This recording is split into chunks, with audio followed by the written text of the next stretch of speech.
Hey guys, in this video I'll show you how to enable or disable airplane mode on your Samsung Galaxy Watch 7.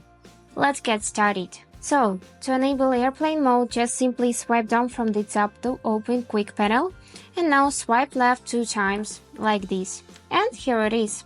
Just tap it to enable, so it will be white now. And now this mode is enabled and it instantly disconnects you from your phone and disables Wi-Fi and Bluetooth.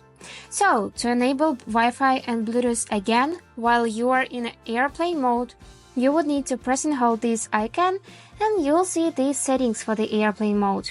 And now, when it's enabled, you can turn on Bluetooth by tapping on the switcher and turn on Wi-Fi, and it won't disable the airplane mode as you can see. To disable it, just simply tap on the switcher again. And that's it. Hope this video was useful for you, and thank you so much for watching.